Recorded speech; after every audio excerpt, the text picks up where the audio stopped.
So much for joining us today live or on the recording for episode 27 of Dr. Jeff Talks About Sex and Intimacy, Understanding Peyronie's Disease, Causes, Treatments, and Hope.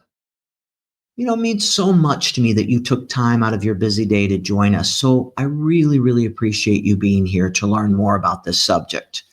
We are on social media. We're out there on Facebook. We're on YouTube. Wherever you are, we are. X, Linked, and Kick. We're out there. If you're on X and you have a question, please go to YouTube or LinkedIn or Facebook or one of the other sites or StreamYard to allow you to send us those questions. If you are on Facebook and you're a follower, please follow us. And the more followers we have, the more we'll be able to do on Facebook. We're already on there, but we'll be able to do even more. So thank you. Go to the website. There's so many excellent episodes with great guests. Please go to the website to find those past episodes. There's quite a few of them in there. You can go to the calendar and see what's coming up next.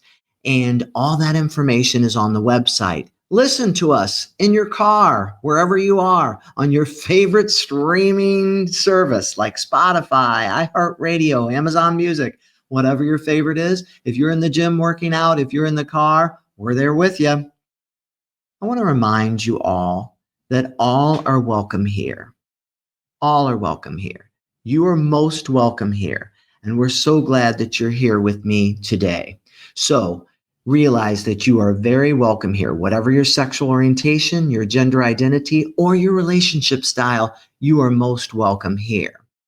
Now, the goal of the podcast, it's really simple. It is just to empower and enlighten you with the information you need, the scientific evidence-based information you need to improve your sexual health, to deepen your relationship with that loved ones, helping you to live and love more fully. Today's episode, thank you for your patience. We wanted to make sure we had the presentation fully loaded, and we're really happy to have this episode today. It's about a condition that affects many men, but is still not widely understood and often not openly discussed and stigmatized: Peyronie's disease. This condition, which involves the development of scar tissue inside the penis and can lead to pain, curvature, and or challenges with sexual function. But there's hope, and there's effective treatment options. To help us better understand the causes, the symptoms, and the latest treatment strategies, I'm honored to welcome one of the foremost experts. And I mean, he is one of the experts that really knows everything there is to know about this field. And that is Dr. Laurence Levine. His expertise, compassionate care, and groundbreaking research have helped countless individuals and couples to navigate this often distressing diagnosis with both confidence and dignity. So Dr. Laurence Levine is a world-renowned urologist, researcher, and professor of urology at Rush University Medical Center here in Chicago, where I am. He's an internationally recognized expert in male sexual dysfunction with special focus on Peyronie's disease and erectile dysfunction. Dr. Levine has authored over 200 peer-reviewed publications and book chapters and has been a principal investigator on countless clinical trials related to men's sexual health. He played a pivotal role in the development of the first FDA-approved non-surgical treatment for Peyronie's disease and has educated both medical professionals and patients globally on this condition. Known for his compassionate, patient-centered approach, Dr. Levine is a sought-after speaker and clinician who has helped countless men improve their quality of life and intimate relationships. I am honored to have Dr. Levine. Thank you so much for taking time out of your busy schedule to join me. I can't think of anybody better to help us understand this topic. I think the audience is in for a real treat with learning from your expertise this evening. Thank you very much, Jeff. I'll tell you, it's an honor to be with you, and we've known each other for many years now, and I want to just shout out to you and just say what an incredible person you've been in this field, consistent, always giving, always trying to share and expand knowledge in the field of sexual medicine. It's when you asked me to participate in this, I could say, of course, was yes, because whatever you do is good, and I'm hoping that what we do tonight will be successful, both for those who are listening now and maybe in the future on recorded product that we have. So thanks again. Absolutely. Oh, thank you. I'm so thrilled to have you here. And lots of folks tend to watch the recording later. Sometimes we've looked at the recordings for the next day and there's like 2,000 hits already on the different pieces of the recording. So people are definitely interested in these topics. Without further ado, I'm going to hand it all over to you and your presentation. All right. Well, again, thanks again for allowing me to participate in this. I have been involved in the field of Peyronie's disease probably for the part of 30, 35 years. It all started many years ago when I was a young attending at University of Chicago, and I came up with an idea for a new treatment option for Peyronie's. That sort of launched me into this field in a big way. So I've got a trimmed down talk. If you would ask me to talk for 3 hours, I could do that on Peyronie's disease, but we'll keep it to about 25, 30 minutes, and hopefully it will give you all information that could be useful. Some of it is maybe directed towards medical type professionals, but I've tried to keep it so that the lay public would be able to understand what we're doing here. If there's issues with that you don't understand or need further information about it, please feel free to contact me. My email, just know, is dr as in Dr. Levine at hotmail.com. So we'll just get with the first slide. So this is probably one of the most important slides that we can share. That is that Peyronie's disease is both a physically and psychologically devastating disorder to the affected man. A lot of people think of it as really just a deformity of the penis, but we can imagine what that does to a man in terms of what they care about. And as I talk to my patients every day about Peyronie's disease, I think men care about two things: their brain and their penis. And if things are going wrong with the penis, this can cause some serious psychological distress. It is also not a rare disorder, as previously thought, where up to 10% of men can be affected. And it does not tend to resolve spontaneously, also as previously thought. Many studies have shown that probably less than 10% of men have Peyronie's disease that resolved spontaneously. Frankly, I don't think they had Peyronie's disease at all. They probably had a scar. It just simply took some time to resolve. But in the first year, when men develop this disorder, studies have shown that up to 50% will get worse from the time they come to see a doctor, but the remaining population stay about the same. There is no non-surgical cure for Peyronie's. There are a lot of different treatments out there that we're going to go through tonight quickly, but I do think that some of these non-surgical treatments can stabilize the disease and prevent progression, because as I said before, 50% can get worse if we do nothing at all, and maybe even decrease the deformity and make them more functional. We should realize that we're dealing with scar tissue here, and change with Peyronie's disease occurs at glacial speed. So scar changes very slowly. It can result in very quick changes in the penis when it's becoming active, but to get it to resolve, that happens very slow. And I think we should also know right up front that surgery is the most rapid and reliable treatment. It is what we would call the gold standard, but there are other treatments that may be of some benefit and can help, and we'll discuss that. And diagnosis is easy, I think, for the practicing physician, but treatment remains a treatment challenge. Next slide, please. So when we talk about pathogenesis, what do we understand about what causes this?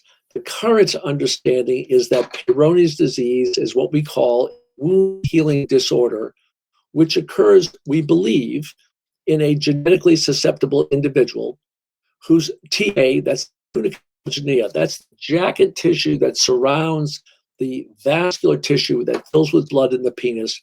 That vascular tissue, that A, responds inappropriately to an inciting event. That might be trauma, an injury to the penis. And that response results in a proliferative fibrotic or scarring reaction, resulting in this exuberant, inelastic scar. And probably the most important point here is that it does not resolve. In the normal situation, when we build up a scar, at some point the body sort of recognizes that's enough scar, and remodeling occurs, and the scar dissipates and it goes away. But not with Peyronie's disease. The scar remains, and if you wait till the cows come home, the scar will still be there. Next slide. So how do we evaluate that? Go to the doctor. They'll want to know, when did it start to occur? Because this gives us a sense as to whether we're in the acute phase, which is can long as the first year from onset, versus the chronic phase where it tends to remain stable. As I said, believe trauma activates this process, but only 20 to 30% of my patients, and I see 20 to 30 men a week with this problem, only 20, 30% recall an event where they may have injured the penis. So why would trauma be a cause? Well, imagine the penis in the erect state. It has pressure within it. And during intercourse, if one partner goes one way, the other goes the other way, this can put significant pressure on the penis that can result in extremely high levels of pressure within the penis that can result in a microfracture. It might be a kind of moment. And the man will adjust and carry on because they're having fun, but they won't think about it for another moment. But that process can activate this unusual scarring process. Pain can be associated with this problem. Oftentimes in the early phase, it's called inflammatory pain. I'd like to know what the patient estimates their curve to be, and I ask about length loss, as men have reported up to 4 inches of length loss. Certainly 1 to 2 inches is quite common and devastating. I like to understand how the man would regard their own erectile hardness on a 0 to 10 scale, 0 being no erection, 10 like they were 25. You get the idea there. And they engage in penetrative sex in spite of the deformity they have. It's amazing. Where there's a will, there's a way, but it may still be compromised in terms of the ability to engage in all sexual activity that they may be interested in. And lastly, we want to know about risk factors for erectile dysfunction. Diabetes, high blood pressure, cholesterol, and smoking certainly increase the risk of ED, which can certainly exacerbate the Peyronie situation. Next slide. On exam, we want to grasp the penis. I have some pictures here, so hopefully they won't be offending any. But we want to grasp the penis and place the penis on stretch. This amplifies our ability to identify the scar. Then, very important, you want the doctor to measure the stretch length of the penis, and we measure from the pubic bone to the beginning of the head, because these are 2 fixed points, and we want to make sure that they haven't changed much over time. I always get what's called a penile duplex ultrasound. This is a test we do right in the office. This is to assess for calcification, because a different genetic subtype of Peyronie will develop actually bone within their scar. I've had men with bone that big in their scar, but oftentimes it's just little stippled calcification, little dots of calcification. Either way, about 1/3 of men will develop this calcification, and it's the ones that are very big that are the problem. We do a variety of other measurements during this study, but probably most importantly, it allows us to really see and measure the curvature and or indentation during the development of an erection during the duplex ultrasound, because you're given an injection into the penis to induce an erection, hopefully to be as good as what you have at home. Next slide. So here is measuring the penis on stretch. You can see the penis is being grasped by the head, gently being stretched, and then we feel on the shaft. The plaques are, we call these scars a plaque. It's an old term for scar. They're always anchored to the top of the septum or the bottom of the septum. And that's important for the surgeon to know, because that is something we want to address during any type of surgical procedure for sure. Next slide. We then measure the length, and as you can see, I'm pushing down on the skin at the base of the penis and measuring up to the beginning of the head. We call that the corona. Next slide. And then after the injection, we induce the erection and measure the curvature with what's called a goniometer. It's kind of a fancy protractor, but it allows us to assess what the curvature is. And, there's a lot of controversy as to the best ways to do it. Should it be done with a photograph? The problem here is that it's a two-dimensional image of a 3D problem, and curvatures are not necessarily always just one plane. They can be multiplanar, as we'll talk about in a moment. Next slide. Here is a gentleman with a severe curve. As you can see, it's almost 90 degrees, so parallel to the plane of his body. Next slide. But he also had some narrowing in the shaft, and you can see how it hinges just by placing some very light pressure on the head of the penis. The penis will fold over, and we call this a hinge effect, which adds another degree of complexity to this problem. Next. And here's a rather severe curve where you have severe deformity, where you have severe curve, you have indentation, you can see in the midshaft where it narrows down. We have hinging, and we have torsion. There's a twisting of the shaft as well. So this is the variety of presentations are extreme. Another to follow. Next slide. We call this the turkey leg. You can see there isn't much curvature, but it's narrow at the proximal half of the penis. But go out further out towards the head, you can see it widens out to the more normal caliber of the shaft. And lastly, and next, is what I call the Bordeaux bottle. The French wine Bordeaux kind of comes up as a nice uniform caliber and narrows down at the neck, and that's what we have here. Again, this makes it for a complicated situation because he does not have curvature, but he's narrowing because the scar tissue is wrapping around the shaft and preventing expansion in that area. And I should just say at this time, how does this all occur? The scar tissue is like a piece of tape on a balloon. If you take a long, skinny clown's balloon, you blow it up, it expands in girth and length in a very uniform fashion. But if you put some tape on top of the balloon before you blow it up, and then blow it up, you curl upward and make it, an upward curvature. And if you put the tape around the balloon, depending upon where you'll get hourglass deformity, or you can get something like this Bordeaux bottle. Next slide. We did a little review in my practice over the last 5 years. You can see I see an awful lot of patients. We had over 1,200 patients seen with Peyronie's disease who had inclusion criteria. And the average age was 55 years, but you can see there were men as young as 18 to as old as 83 presenting with new onset Peyronie's disease. So it can happen in a broad number of patients in terms of age. Patients oftentimes waited to come see me. My practice is national, so I have people all over the country, and maybe up to 2 or 3 years before they end up on my doorstep. And the primary curvature, as we called it, average curvature was 50 degrees. That's a pretty nasty curve. But the range was 5, very little curvature because they had indentation, or very severe, 120 degrees. The worst I've ever seen was 150-degree curve. Next slide. Also in this study, we found that the least common curvature, downward bend, we call that a ventral curve, but they can be multiplanar. A third of patients were up and lateral or down and lateral. And we found on those ultrasound studies that indentation or hourglass deformity types irregularities occurred in up to two-thirds of patients, three-quarters of patients. So it is previously thought that indentation was a relatively uncommon problem. In fact, it is quite common in the man with Peyronie's disease. And we looked at surgery.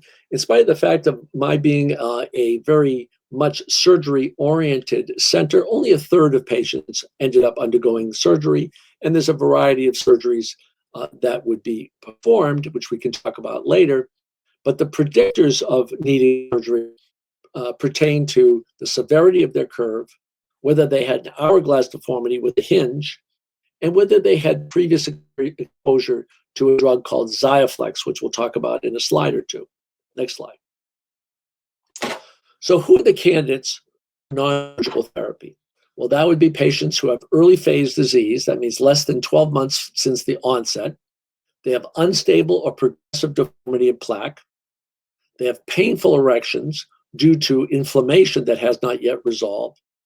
But most importantly, be those patients who are not psychologically ready or interested in surgery, regardless of the severity or duration of their disease. If patients tolerate the idea of surgery, non-surgical treatment is certainly an option. Next. So here's the beginning of a list of non-surgical treatment that's been offered since the time of this Dr. de la Peyronie, who was a physician in Montpellier, France. As you can see, top line there, he used mercury, poison, and this mineral water from the Pyrenees Mountains near where his medical school and practice was. And if you go down this list, you can see all kinds of horrible things. You can see bromides and arsenic and radium, crazy stuff that's been used because we really don't understand. Next slide. And the list goes on. With all kinds of treatments being offered to try to either stabilize or correct the disease. Next slide. But if we look at what's available in the contemporary practice of medicine, very few trials have been done which have been well controlled and designed to really give us information about what works and what doesn't. What we can tell you is that a lot of the things that are frequently used don't work. So do not use vitamin E, potaba, colchicine, tamoxifen, carnitine, or omega-3 fatty acids. These have all been looked at in properly done studies. They don't work. So don't waste your time, don't waste your money or your energy on using them. A couple things that I do use because they make scientific sense, although there's not a lot of evidence to show significant benefit, but they do make sense and they're non-toxic and inexpensive. One is this drug called pentoxifylline, and the other are a group of amino acids like arginine, citrulline, carnitine, and even drugs like Viagra and Cialis have beneficial anti-scarring, we use the word anti-fibrotic, anti-scarring effects. So they can be used as part of the treatment, particularly in the early phase of Peyronie's disease. Next slide. Injection therapy has been used historically. Back in the 50s, it was thought that injecting a steroid into a scar was going to help. The problem is the studies were very poorly done, no evidence of real benefit recorded. And there are certainly some negative things that can happen with steroids. So I do not recommend steroids at all. Verapamil was the drug I introduced back in the early 1990s. That's what kind of put me on the map as an expert in Peyronie's and kind of stuck with it since that time. It still does make scientific sense. We're injecting this drug, which affects the cells which make the scar. These cells are called fibroblasts. They're all over our body. They're important cells, but they're in a sense out of control in the man with Peyronie's disease, in the penis only. And we have found that if we inject this verapamil, we can oftentimes stabilize, stop progression, and maybe get improvement in up to 60% of men in terms of reduced deformity. Interferon was offered some years ago, but is no longer available. But the most recent drug is this drug collagenase, which is also known as Xiaflex. And this is, in essence, a chemical knife. We're injecting this enzyme directly into the scar tissue to dissolve or break down, let's say, the scar tissue.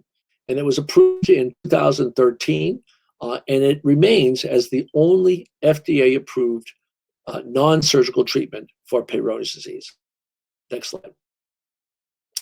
But there are problems with Xiaflex.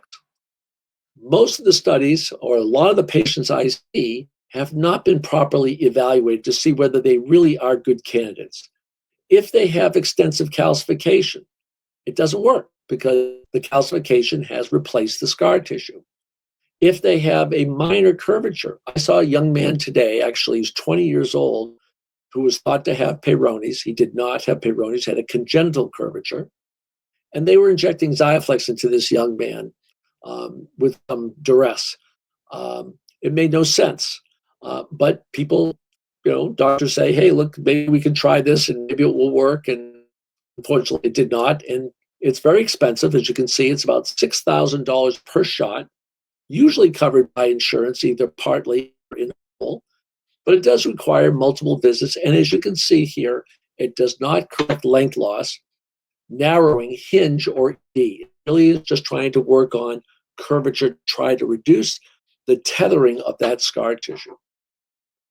There can be hematoma, black and blue, which can be quite extensive, and rupture of the tissue has also been reported, but that's only 2%, but nobody wants to be in that 1% to 2%. I think the most important thing here is that with all of this, including the rather high expense, there is a low likelihood of near to complete curve correction. Now, some men, they say, hey, Dr. Levine, I love you. I think you're great. You're an expert in the field, but you're not touching me with a 10-foot pole, never mind a knife. So let's do Xiaflex first. And of course, we can do that. Whether it makes sense or not is another issue. And we'll talk about that a bit more in a moment. Next slide. Here are some of the originally published studies looking at results. At the bottom line in the yellow, you can see the mean range of curve improvement. The lowest one was my own data. We had our first 4 or 5 patients from back in the 2014-15 era, and we had an average curvature reduction of 5 degrees. Suggest to you that is within the realm of error, maybe not improvement at all, and if it is minuscule.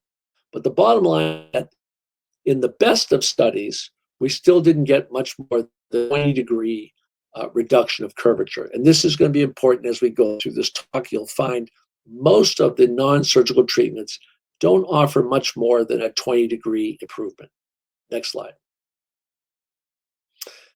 A drug which I helped develop in a sense in terms of doing some studies to see if it had some benefit is a topical agent. I think everybody would like to be able to apply something topically or take a pill that would work. As we talked before, pills don't really have much evidence of benefit. Here is a topical treatment using emu oil, the bird, emu bird, that has a special oil within its skin that can be harvested and used in the cosmetic and in the medical industry to drive other drugs through the skin into the underlying tissue. And those drugs are called nicardipine and superoxide dismutase. This is a drug or a gel which is applied twice per day to the penis. And as you can see, at 6 months, we found an average curvature reduction of 20 degrees. Again, that 20-degree number is repeatable in virtually every study that we've looked at in terms of non-surgical treatment. Next. A lot of people come to me and they want to try the new best thing, regenerative therapy. What about platelet PRP or shockwaves or stem cells or amniotic factors? These are sort of the new wave of treatment of tissue. Why can't we just bring the tissue back to a more primitive state and have it start over again? With PRP being platelet-rich plasma. Well, studies have been done, and many of them published, and they showed no evidence of benefit with respect to reduced deformity. So for using that to try to reduce the deformity, it don't work. Next slide. Penile extenders were introduced about 15, 18 years ago. In fact, some of the early studies were done by my office, showing some benefit. And the principles are like putting brace on little Johnny's teeth. Little Johnny's got teeth like this.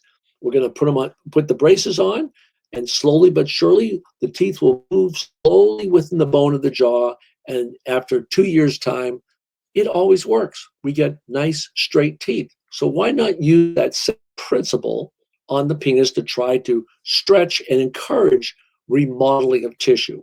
And it has been shown to be effective. Next slide.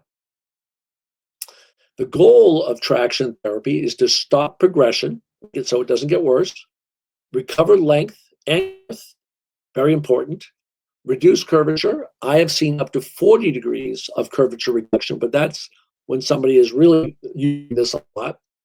Enhance their sexual function. And of course, if we can, avoid or simplify surgery. Next slide. But I think in my practice, I use what we call combination therapy, where we're trying to create what we call synergy. The addition of one and the other is better than each one alone. And that would be using the chemical effects of oral and injectable drugs, as well as the mechanical effects of external traction therapy, like we were just talking about. So the combination is probably a good idea, particularly in the acute phase. Next.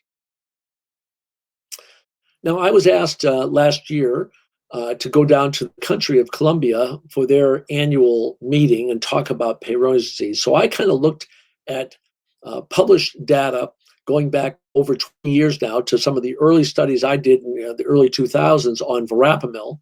And you can see we had verapamil and traction and vacuum devices and shockwave therapy and that gel I just spoke of and other forms of injection, including PRP, and the Xiaflex collagenase injection.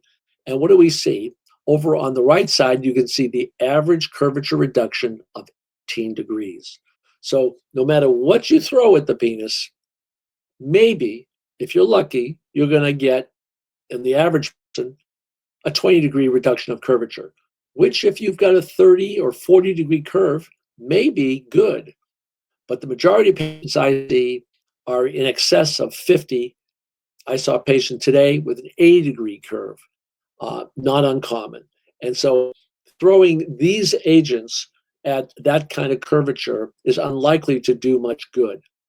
It may make it a little bit less, and that may feel better, but it's probably not going to make you truly functional again.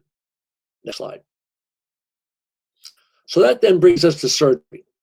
If we get into the stable phase and we have a painless deformity and the patient is compromised in terms of their ability to engage in sexual activity, either because of the deformity and or they don't have good rigidity, and they failed conservative therapy if they wished, then I think the most rapid and reliable approach is surgery. Typically, these surgeries are outpatient. You go home the same day as the operation. They take 1 to 2 hours to perform, and they have a high degree of success in terms of correction of deformity. Next slide. We wrote the very first algorithm on how to address the patient with Peyronie's disease back in 1997. And so that's if you have this, then we do that kind of approach. And so in men who had good rigidity, with or without medications like Viagra or Cialis, we would do, number one, a tunic plication, which is a tuck of tissue, basically trying to shorten the longer side of the penis to correct the curvature. And that would be best if the curvature was less than 60 degrees and there was no narrowing or hourglass or instability. If they had more severe deformity, greater than 60 degrees, and or they had an hourglass deformity or hinge, then we recommended cutting out that little area of scar and placing graft. Next slide. Now, there are multiple different plication techniques. That's that I was about. So imagine here's the bent penis. There's two ways of straightening that. One would be to shorten this side to bring it up, or we can lengthen this side. That's the grafting procedure. We're going to talk about the shortening of this side to make it straight. And there's a variety of different approaches here. One that I prefer, the so-called modification of the Duckett-Baskin procedure, uses a partial incision with plication using absorbable suture. Again, outpatient procedure. I've probably done 1,000 of these operations with a very high rate of successful correction of deformity and a very low rate of causing new erectile dysfunction or sensory problems to the penis. Next. The principle, again, is that in this case, we have a downward curvature. We're showing these little areas that are cut and then closed, and that slowly, progressively corrects the downward curvature. There are variations, again, on how to do that. Next slide. So what are the drawbacks of doing application? Well, it does not correct shortening. So a lot of men are devastated by the shortening of the penis, and there's no reliable way to recover that.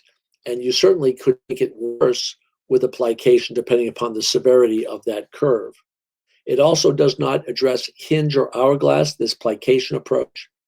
And there can be some pain or not, so sensory changes are possible. But again, using at least the way I do it, the modification I have, these are unlikely side effects.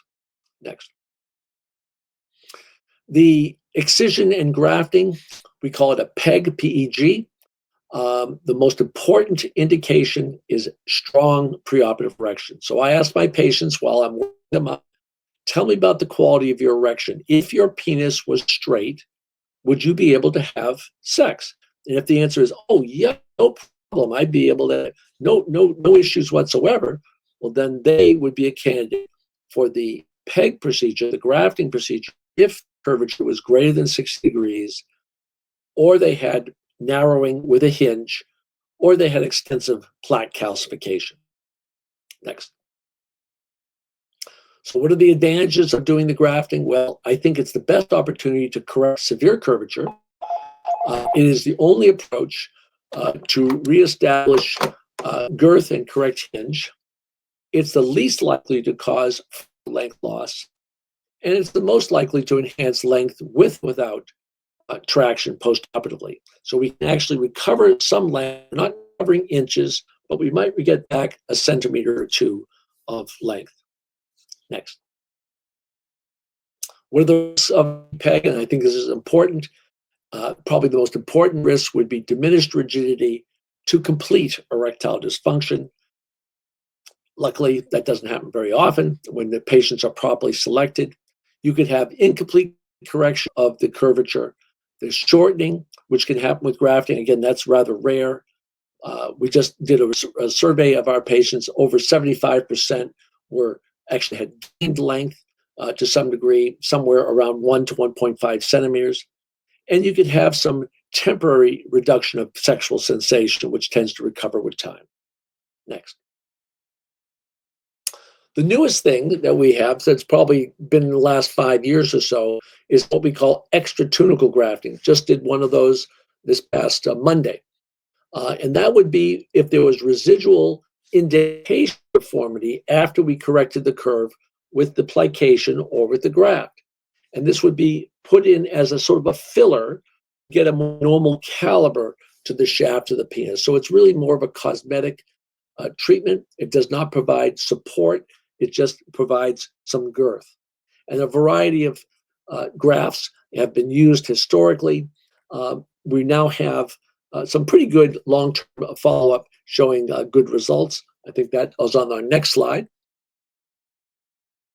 And this just shows a paper we published last year with 35 of these cases with a follow-up of 2 years or more. 94% of the patients were actually quite satisfied with the correction of their indentation.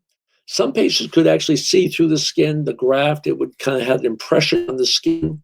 But when they got an erection, it disappeared because the penis would fill out and become more uniform in caliber. But there were very few complications, no persistent pain, no contraction, we had one patient who had some persistent sensation issues, probably from the grafting procedure that had been done before, but nobody was bothered by the visibility or the palpability of the graft. Next. Finally, we have men who have inadequate rigidity, who have erectile dysfunction associated with their Peyronies. And we should understand that we take a population of men the same age with Peyronies versus a population without Peyronies. This population with Peyronies have a much greater risk of developing ED over time, probably because the scar tissue interferes with the trapping of blood within the penis. Suffice it to say, if they present with Peyronie's and erectile dysfunction that does not respond to pills like Viagra and Cialis, then we would recommend placement of a penile implant. Sometimes the implant alone will straighten the penis out. Sometimes we have to do what we call modeling, stretching the scar tissue while you're asleep to, we call it crack the plaque. And sometimes if the deformity is severe enough, we have to do incisions and then place a graft over that area of where we've opened up the tissue. Next slide. So for that population who comes in with ED and Peyronie's disease, we want to assess the severity of their erectile dysfunction. So I have them try, if they haven't already, try Viagra or Cialis at maximum doses. And if they're still not responding, then the recommendation is move directly to a penile prosthesis. And we do that even in the acute phase, as this may prevent further worsening of the deformity, in particular, prevent further length loss. And we have found that actually there's no increased rate of infection or malfunction of these implants in patients with Peyronie's disease. Next. This was an interesting study we did some years ago. When I was a young surgeon, I was always told, geez, you know, if the patient's over 55 years old and has Peyronie's disease, put a penile implant in them. Well, you know, I'm well over 55. I'm well over 65. And I don't want an implant if my erections are good. So we looked to see if that algorithm that I had previously noted would be a guide. And we had 86 patients where we used that algorithm and found that 25 of them, we performed a tunic plication. 22 of them, we did leg operation, a much more complicated approach. Again, in older men, the average age was 68. And then 39 with prosthesis. And if you look at the area where it says penetrative sex postoperatively, anywhere from 92 to 95% were engaged in penetrative sexual activity after surgery. So it's all about patient selection. Patient has high quality, strong erections on their own with or without Viagra or Cialis type medications. They could have the operation without place of a penile implant. Next. So what do patients need to know? They need to know truth about Peyronie's. First of all, surgery has a 90% likelihood of making the penis functionally straight, which I define as 20 degrees in any direction. 20 degrees is certainly within the realm of normal. Nobody's going to be bothered by that. Xiaflex, the enzyme we were talking about, has a 70 to 80% chance of reducing the curve, but only by 20%, and maybe that's 20 degrees, and a very low likelihood if they're over 50 degrees of having a residual curvature of less than 30, which would be, again, hopefully within a range that would not interfere with sex. Therefore, when the patient is properly selected, surgery has a low risk of complete erectile dysfunction. And we should also recognize, again, that Xiaflex does not correct length loss, indentation, hinge, or ED. That's really more on the surgical side. Next slide. And last slide. So in conclusion, Peyronie's is a challenging scarring disorder. Absolutely is. There's fortunately no cure in sight because we don't really understand the process of why this scarring occurs and why it doesn't go away, or how to trigger, how to make it go away again in a reliable way. I do think that combination non-surgical treatment, especially in the acute phase, that first 6 months to a year after onset, makes sense, but it may not do much. It may only give you 10 to 30 degrees of curvature correction. Surgery does remain the gold standard. And I always tell my colleagues, if you can't offer optimum therapy, because you don't have the full menu of treatment options, those patients should be referred to experts in the field. And I think for those who are interested in this field, particularly in the area of medicine, this is a wonderful opportunity for research because we still have a long way to go before we understand it. And my very last slide, this is a picture of me with a portrait of Dr. Francois Gigot de la Peyronie, the doctor who described this in 1743. I was invited to speak at his lecture hall in Montpellier, France, back in 2016. I have a little bit of a sense of humor, so I dressed up like a 18th century doctor with the wig and the outfit there. Thankfully, got a couple laughs. I could have been booed off the stage, but they got the joke. And it was an honor, though, to be in his lecture hall and discuss Peyronie's disease as we understand it today. So I hope that this review, which was a lot, but as it's recorded, you can go back and review certain segments that might be useful to you. And again, I suggest that if you have this problem and you want further information, you can certainly contact me or contact my office at Rush University Medical Center. Thank you very much. Wow. Well, I think everybody can appreciate why I wanted you to come, and that I can't think of anybody else better to talk on this subject. I mean, you've done so much great work in this field. And honestly, I just look at your career in life, and as you said, we've known each other for a long time. We're both up there a bit. And but I will say, I just am in awe of all the work you've done with evaluation and treatment of these male sexual disorders, in particular Peyronie's disease and erectile dysfunction. You are such a source of excellence in terms of evaluation, treatment, but also the research that you've contributed, all the good things that you've done. Such important work. So thank you for dedicating your life really to helping men with these very private, very stigmatized issues. True. Thank you for saying that. It's true. It's a big deal. And we both know when people walk in our offices, right, Larry, nobody wants to really have to talk about all this. These are things that are really challenging for them, and they feel a lot of shame, a lot of really difficult things around this. So I think it's not easy for them to come in and be evaluated and really helped with these problems. So I commend all of the men out there who are brave and willing to really look at and address and improve their sex life through these different things. So if you're one of those men, you're not alone, that's for sure. We've got a couple of really good questions for you. So let's start with the first one.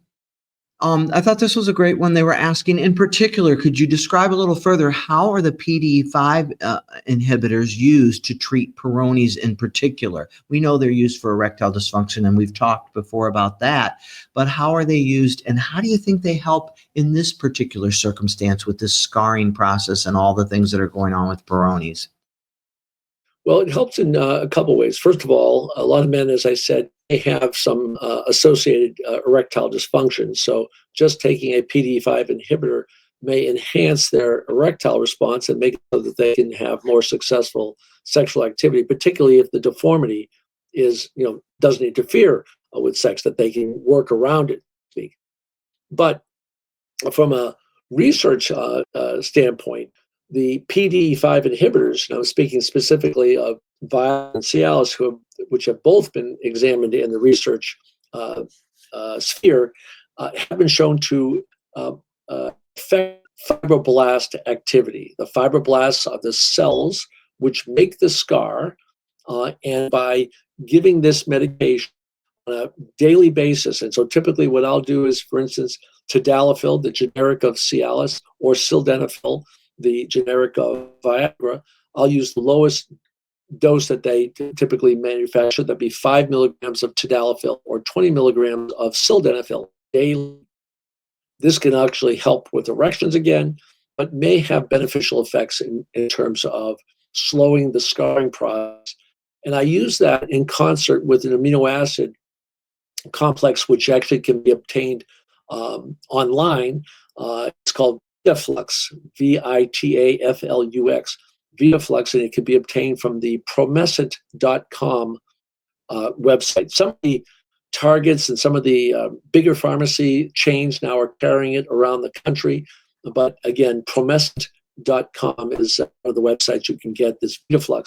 So those are the two type agents I would use orally as part of treatment for Peyronie's. And like you said, it makes a lot of sense when you think about the fact that just improving the blood flow to the penis a little bit through these agents may improve healing through that as well. So it makes sense. And then its effect on the fibroblast activity. Excellent. All right. Next question was, I've noticed a bend in my penis, but no pain, no plaques, nothing else. Could it still be Peyronie's disease when I go from soft to hard? This person was saying, could that still be Peyronie's disease, or would it be something else? Well, if there is a curvature I mentioned earlier, the congenital curvature. For instance, I saw 3 young men with Core D today. Core D is the congenital curvature. Now, some young men might not be paying attention to their actions until they become more sexually mature, and all of a sudden they realize, wow, hey, there's a bend here, or there's a curve, and those curves can be downward, upward, or lateral. Most commonly with Core D, congenital curvature, downward, and you would not feel a scar, and that's because the Core D there's a disproportion of elasticity in the case of the man who has a downward curvature, more elasticity on the top than the bottom, so it will curve down. Mm-hmm. That's treated differently. That does not get treated. There's no non-surgical treatment that requires surgery. But there's also men who have mild Peyronie's disease, or let's just say mild scarring, that they can't feel, but almost invariably, if they come in and we do that technique where we pull on the penis and then pound along the shaft, you can find areas of scarring that may be responsible for it, and that may indeed be Peyronie's. That is just not something they can actually feel. Yeah, I think that's important. And when you think about that, typically the Peyronie's would not often be a downward bend, whereas the Core D would often be the downward bend. That's kind of how we see those. And you've had it your whole life because it is a genetic thing. And then I think too, and so oftentimes, even if they can't feel it, when you do the ultrasounds, the duplex ultrasounds, you can find those plaque areas and identify what's going on there a little better, even when they don't feel it. Correct. Excellent. Next question. This I thought was good as well. This participant said, "How can I talk to my partner about this condition without feeling ashamed or afraid of rejection?" Well, I mean, again, as I said in the first line of first slide, Peyronie's is both a physically and psychologically devastating disorder. I remember not so long ago, I had a young man fly in from Sydney, Australia. And he came in because he had a 5-degree curve. Wow. Nothing but a 5-degree curve, and he was ready to throw himself off a cliff. Wow. I mean, it's your penis. And so any change that occurs is not wanted and can be devastating. So how do you address it? Well, if you've got ones that you're concerned about in terms of your interaction with them and how that might be affecting you, I think you say, you have this disorder. It is a medical condition. It's probably a genetic condition, but there are treatments that can make one functional again. The hard part, though, is in men who get severe Peyronie's disease. Even though we can make a man fairly reliably what I call, again, functionally straight, 20 degrees or less in any direction, regardless of how severe their curve is, they're not going to get back the penis that they used to have.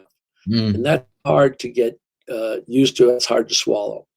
So some guys, I just have to repeat that the goal is to make you functional, and hopefully that will be satisfying and reassuring, but it's still devastating. And if it's devastating enough psychologically, then I do recommend that those patients see a sex therapist to discuss the issue, to help them cope better with something that has changed, because it's an appropriate response to be depressed and angry or upset about this. It's a certainly appropriate to feel that way, but Mm. we have to move on. And so how do we do that? And sometimes some help from a sex therapist can make a world of difference. Definitely. I would say so as well. And, it's so interesting because I think what happens is just like your young man who came all that distance, that's a long way to come for that 5% curve. And people might be thinking, but this is remember, we're already so incredibly vulnerable when it comes to sex and thinking about anything that's remotely wrong with our bodies or might be different or might be make us feel shame. So I think the sex therapist is so important. And we've had different sex therapists. Actually, one of them we had on, Dr. Jordell, Christian Jordell, we did something together for healthcare providers about the psychological ramifications of Peyronie's disease and really dealing with that side of it. So we highly encourage people to go to see the sex therapist. And we have put before on here, and we do have a little banner, Vic, if you can pop it up, of SMSNA. That's the Sexual Medicine Society of North America. That's SMSNA. That's how you can find a provider in terms if you're in a different area. But people from all over the world come to see Dr. Levine, so you can certainly see him as well. And then also the American Association of Sexuality Educators, Counselors, and Therapists. That's how you can find somebody. I'm a sex counselor, but you'll see sex therapists in there to talk to as well. I think it's super important because it's a very vulnerable disease. Wow, you have done such an amazing job of giving so much great information. I really thank you. We're going to come back to that. We're going to do our little bit of a closing centering exercise as we always do. It is a lot of information to unpack, folks, and I know that sometimes that can be a little overwhelming. So let's take a minute like we do to breathe, to get ourselves centered back into where we need to be. So let's take a moment to ground ourselves before we close today's episode.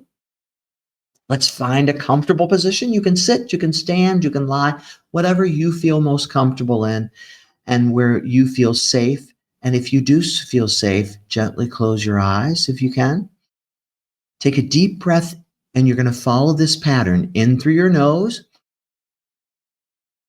and slowly exhale through your mouth.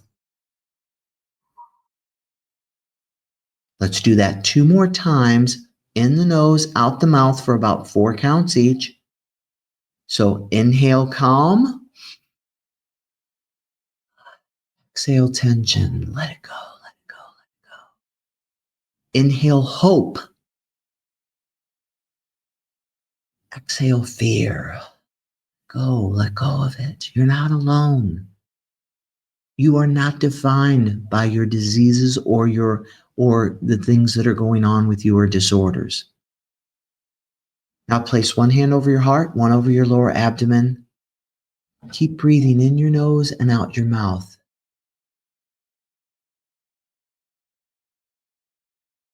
Gently remind yourself, my body deserves care.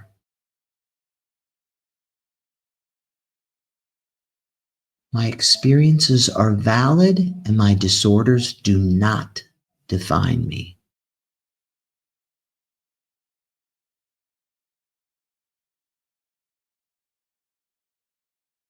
Healing is possible.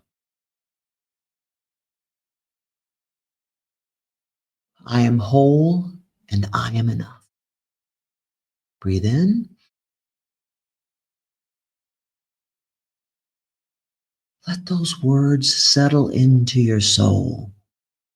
When you're ready, begin to bring your awareness back to this space and around you.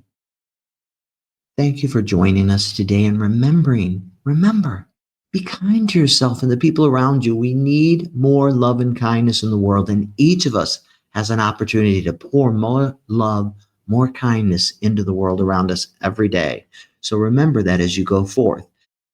I take this opportunity to thank my guest. Oh my gosh, Dr. Laurence Levine, what an awesome presentation. How much amazing evidence-based information you gave us on evaluation of Peyronie's, on all the treatment options. And I know sometimes people they want to cling to, it's difficult to be in our position because a lot of times what men walk in and want from us is just fix it and make it better and make it all right.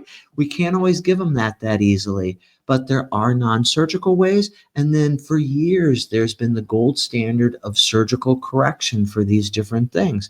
So I really, truly appreciate the excellent, excellent information you shared with our audience today. So thank you so much. Thank you for the invitation. And so, Vic, can you tell us what's coming up next week? Incontinence doesn't just affect the body.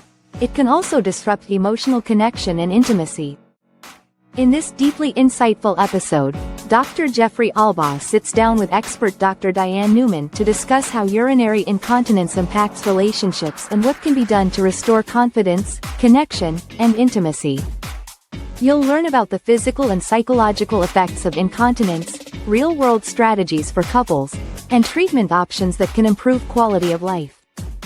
With candid, compassionate advice from two leading voices in urology and sexual health, this conversation helps normalize the discussion and offers hope to anyone struggling with this challenging condition.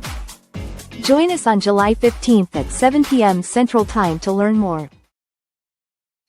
All right. So next week it's incontinence, sex, and intimacy. But this week, I hope that each and every one of you feels you are not alone. You might have thought, no one else has this. I mean, we have seen it all. We've seen slight curvature. We've seen literally penises bent up like a boomerang or a corkscrew. You are not alone, and you are not defined by this problem and disorder.